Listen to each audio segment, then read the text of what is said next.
c'est Philippe de Pacific Venturi. Bienvenue dans ce nouvel épisode de la saison spéciale vacances des Pacific Buzz. Nous continuons donc nos rencontres avec ces entrepreneurs particuliers qui enchantent nos esprits d'enfants ou régalent nos papis. Alors si je te dis galette, Nutella banane ou complète, ça te rappelle quoi? Les roulottes bien sûr, et cela te met sûrement déjà en appétit. Depuis leur emplacement historique sur la place Valleyté, les roulottes sont désormais dans tous nos districts, tous nos quartiers, rendant encore plus accessibles ces plats délicieux et ces espaces simples et accueillants, dans lesquels nous nous retrouvons pour de bons moments ensemble, enchantés par les odeurs de grillades, les rires sur toutes les tables et le courage de ces travailleurs acharnés. Sans plus attendre donc, il est temps d'introduire notre nouvel invité et le dernier pour cette saison spéciale, Moana de la roulotte Moby Dick à l'espace Aurei Tiniho.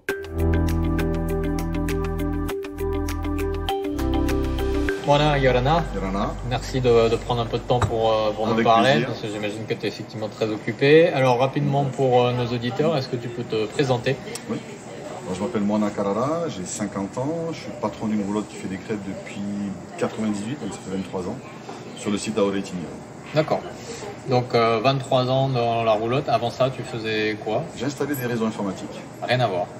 Totalement rien à voir. Ok, et qu'est-ce qui t'a fait faire ce changement là? En fait, à la base, je suis né en Polynésie, je suis parti, j'avais 12 ans avec mes parents en métropole, j'ai fait mes études là-bas, donc j'ai fait mon cursus scolaire dans le domaine informatique. Et quand je suis revenu ici en 98, donc j'ai cherché un boulot dans ce domaine-là. Et j'avais trouvé, contrairement à la NPE en France, ici on a un service de... C'est le CEFI, non, CEFI, ouais. Le CEFI qui est hyper... à l'époque était hyper actif, je sais pas maintenant.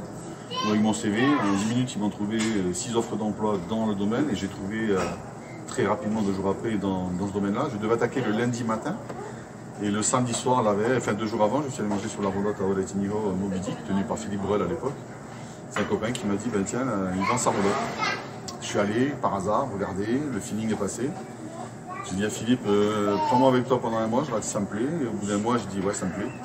Donc je ne me suis pas présenté lundi matin, je suis allé pour leur dire que je ne venais pas travailler. Et j'ai attaqué sur la roulotte le mardi soir. Et comme employé pendant un mois, et après j'ai fait en sorte d'acheter la roulotte 2-3 mois après. Et l'aventure est partie comme ça.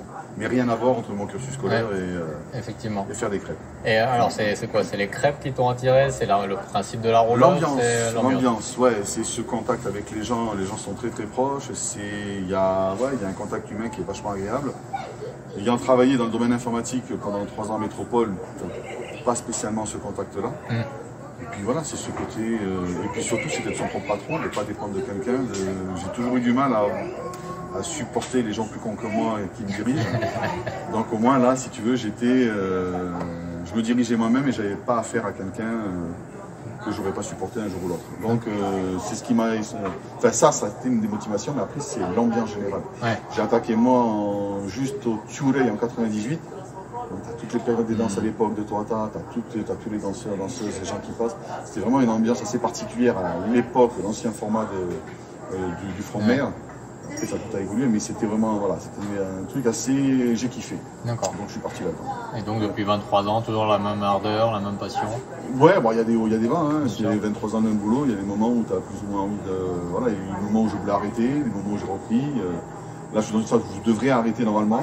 Je suis en train de faire quelque chose à côté, mais bon, ça met extrêmement de temps au niveau administratif pour se mettre en place. Ouais. Donc, mais ouais, 23 ans, et puis on essaye de garder toujours la même rigueur et la même qualité pour les clients. D'accord. Et alors justement, tu nous disais que c'est ce côté de l'expérience, du contact avec les gens qui t'a plu. Alors est-ce que pendant ces 23 ans, il t'est arrivé des bons souvenirs, des belles expériences, donc une peut-être ou deux que tu peux nous raconter? C'est des rencontres avec des gens, c'est des rencontres. Alors ici, c'est un peu particulier parce que bon, tu as des locaux, mais après tu as beaucoup, c'est des crêpes, j'ai beaucoup de militaires qui viennent. Donc il y a eu quelques rencontres avec des locaux, oui, parce que j'ai eu des amis après liés à mon activité.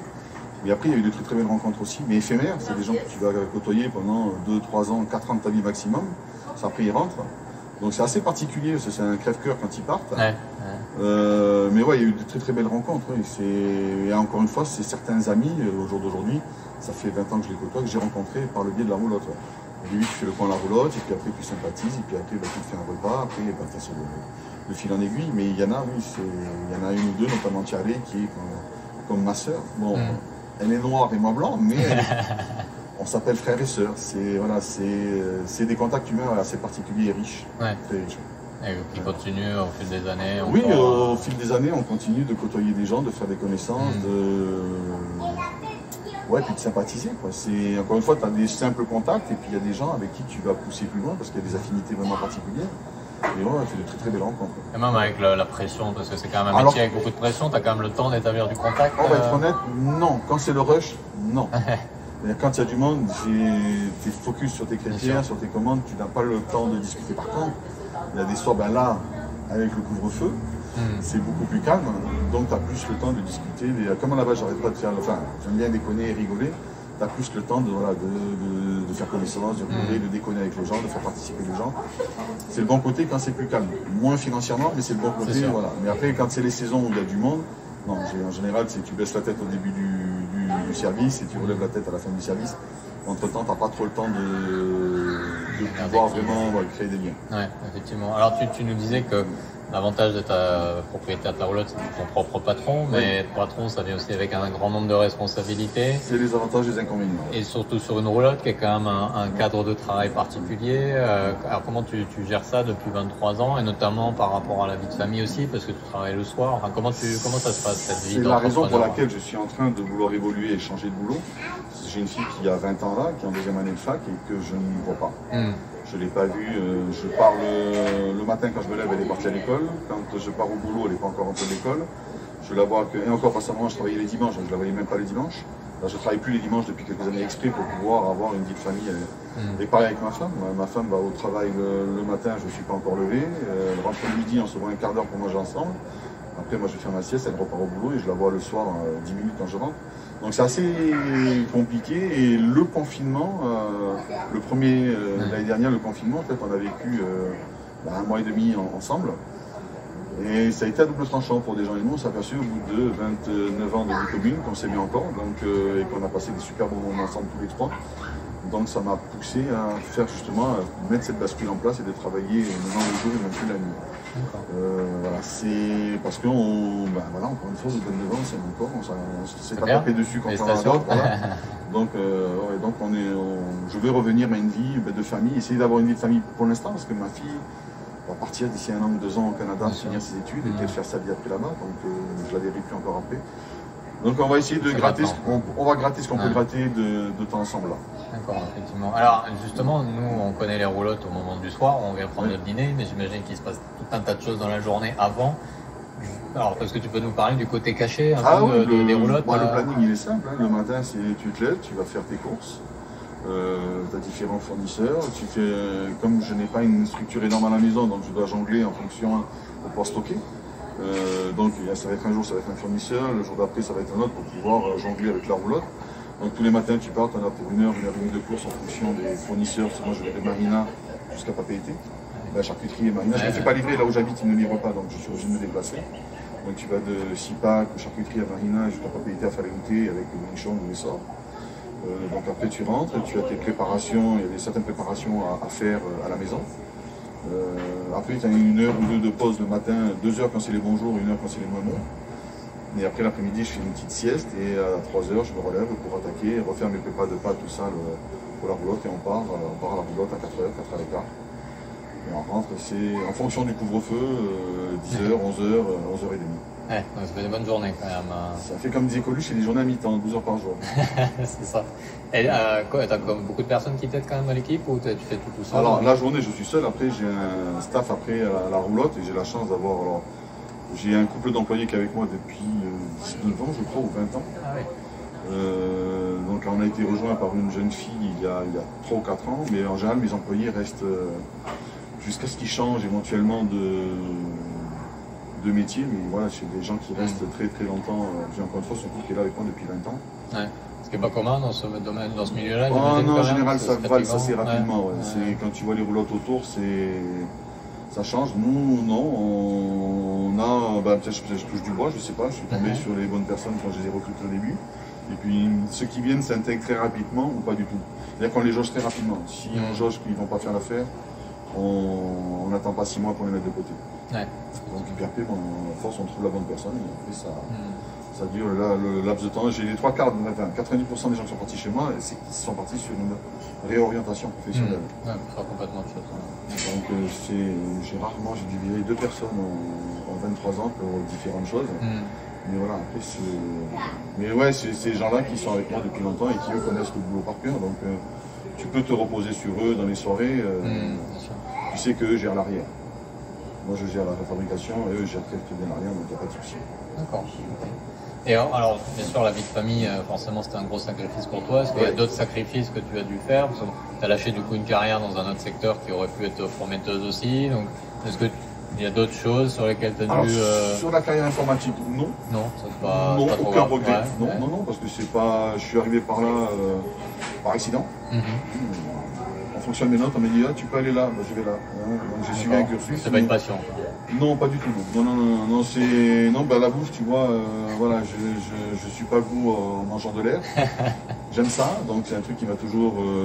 J'ai toujours apprécié. Donc ouais, mais c'est après, bêtement, j'ai jamais fait d'école hôtelière, j'ai jamais. J'avais 16-17 ans, mes préoccupations étaient autres que mon avenir à cette époque-là, c'était la fête et les filles. Donc j'ai jamais regardé, j'allais là où on me disait d'aller.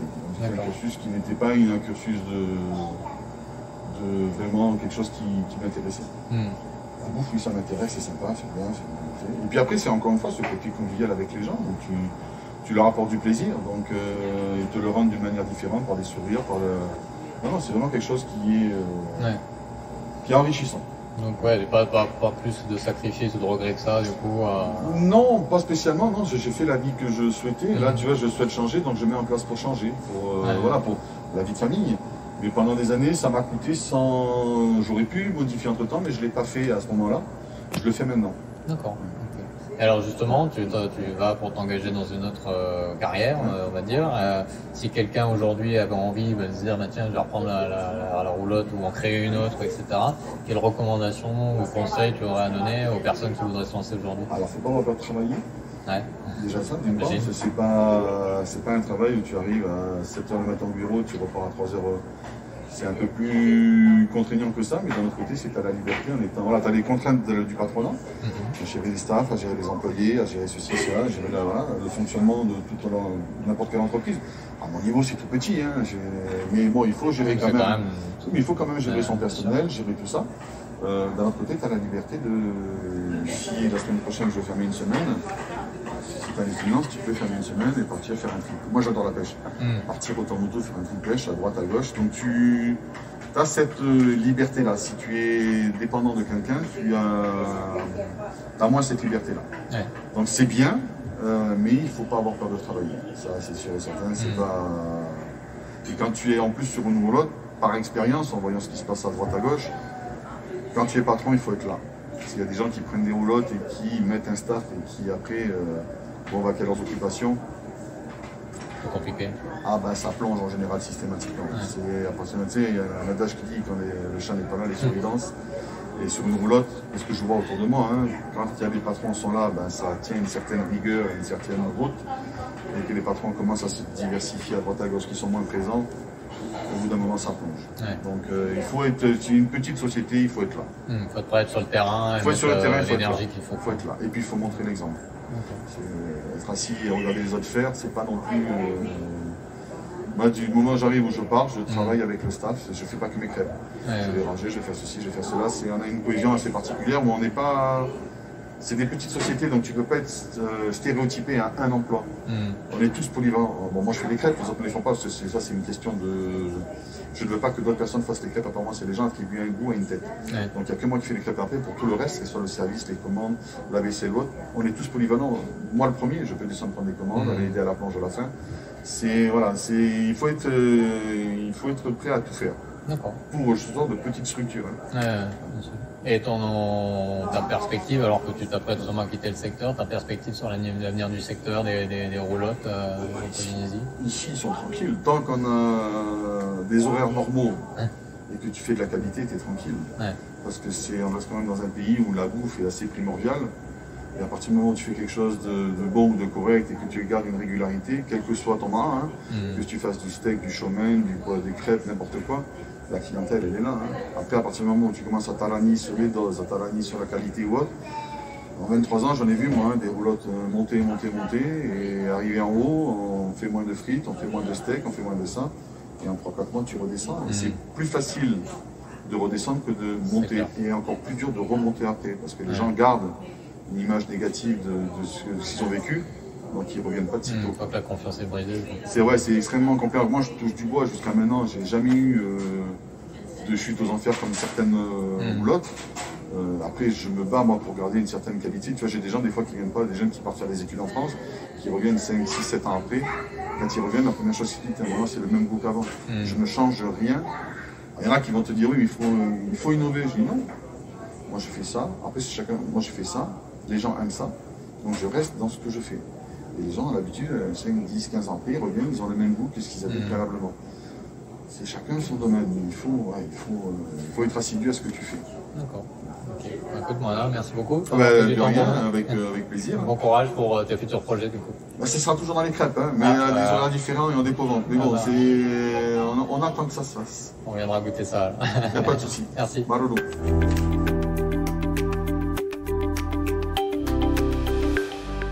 23 ans, toute une carrière passée à satisfaire nos estomacs et à créer un espace de partage, d'échange, de bons moments et de bons souvenirs. Moana en a vu beaucoup et aspire maintenant à un autre rythme après cet engagement de toute une vie pour ces roulottes qui sont tellement importantes dans le paysage local. Comme annoncé en début d'épisode, celui-ci est donc le dernier de la saison spéciale vacances où nous avons été à la rencontre de ces entrepreneurs uniques de Tahiti que sont les Papios et les roulottes. J'espère que cela t'aura aidé à en savoir plus sur leur quotidien, leurs défis et leur détermination. Une façon pour nous de les remercier pour leur travail, leur gentillesse et leur ardeur quotidienne, notamment en ces temps difficiles pour tous les entrepreneurs du Fénois. Les Pacific Buzz reviendront très bientôt pour une nouvelle saison 3 déjà, avec de nouveaux entrepreneurs du Fénois, arrivée prévue du premier épisode début septembre. Inscris-toi donc dès maintenant au Pacific Buzz pour être sûr de ne pas manquer les nouveaux épisodes. Et si celui-ci t'a plu, n'hésite pas à le partager avec tes proches, tes collègues ou ta famille. N'hésite pas également à le partager sur les réseaux sociaux, à le noter sur ta plateforme de podcast préférée. Ce sont tes retours et tes partages qui nous aident à continuer. D'ici là, prends bien soin de toi et à bientôt. Nana.